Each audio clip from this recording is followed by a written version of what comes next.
Like so many around the world, I am appalled and dismayed by the cowardly murder of Charlie Kirk.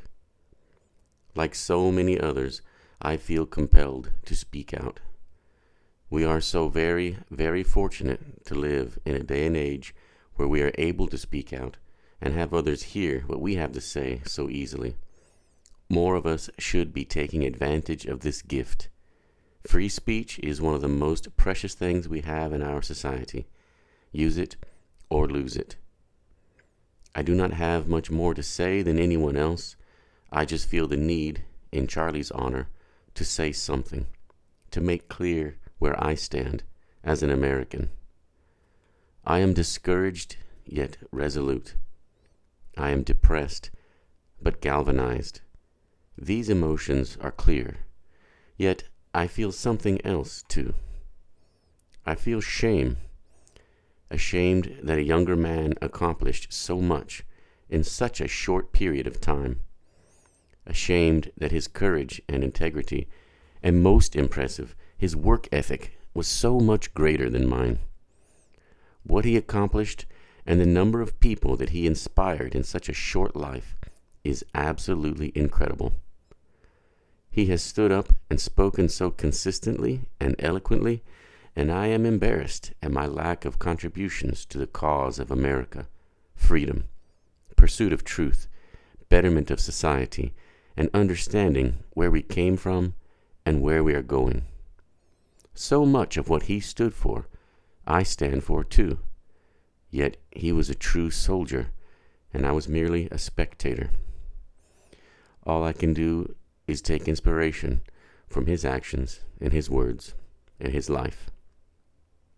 Now, before you think I am just another white male Christian nationalist, I want to state that I am an atheist, an openly vocal atheist.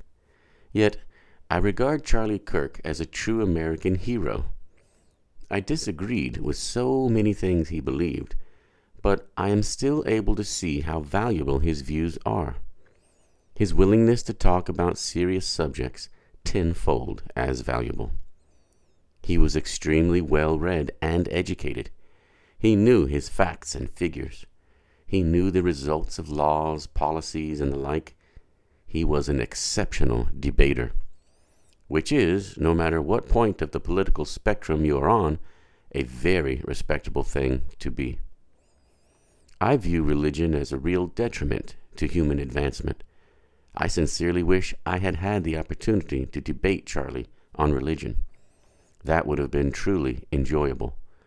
I have to say that most Christians, while claiming that they serve an omnipotent God, certainly do not act like it.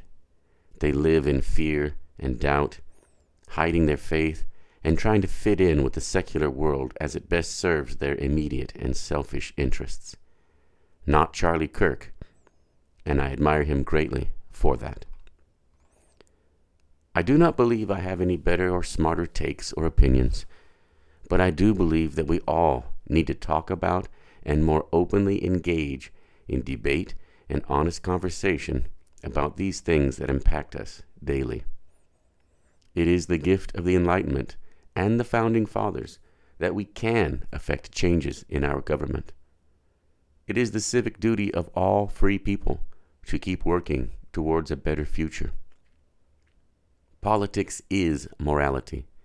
Do not listen to those who want to distance themselves from politics because they believe it is all a waste of time or it is beneath them somehow. It is not. The old axiom is still true. You may not care about politics, but politics cares about you. There is no question that a large portion of the Democratic Party is deeply deceitful and dangerous to America, dangerous to free speech, in opposition to an open exchange of ideas. They are angry, bitter, hateful, resentful, and violent. The things we need to bear in mind as we look around the world and see these truly wicked, deceitful, and subhuman ideas destroying Canada, the UK, Australia, Germany, France, etc., we need to remember that the same is coming for us here in the USA. There are huge numbers of far-left, immoral degenerates that are actively working towards America's demise. This is the reality. They spew their hatred daily, supported by a complicit and well-funded media. If we do not stand up and work hard against this, there will be no more shining city on a hill. There is no such thing as lazy morality. You must fight for right. Being silent about being good isn't being good. Charlie Kirk's most impressive and admirable work was speaking in public amongst people who hated him. Every real man will naturally feel envy of that kind of courage. It is rare, it is special, it is masculine, and it is admirable. The sad but inevitable conclusion from the assassination of Charlie Kirk is this: the war of ideas is over. The left lost.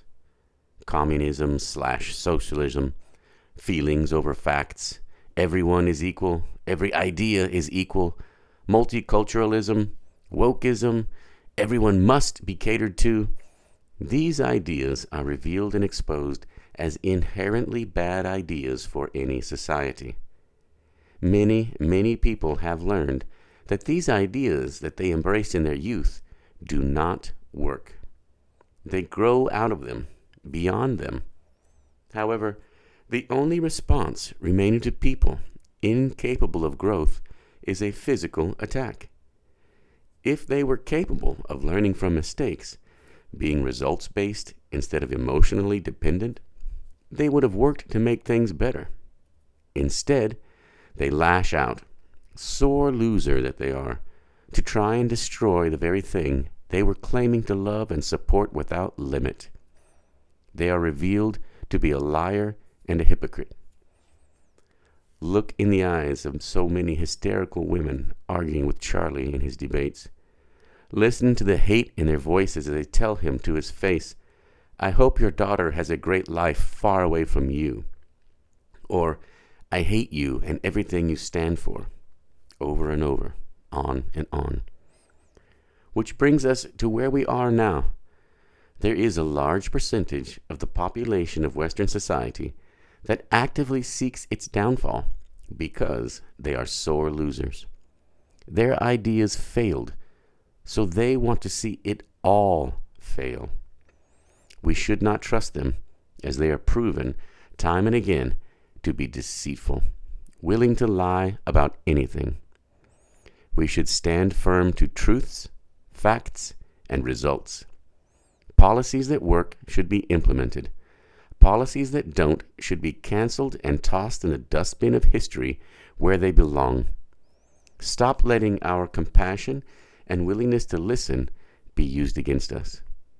It is not wrong to be firm. After all, they only see our compromise as weakness and lead yet another attack. Speak up. Debate. Do not argue. Engage. Stand for something. Do it for Charlie.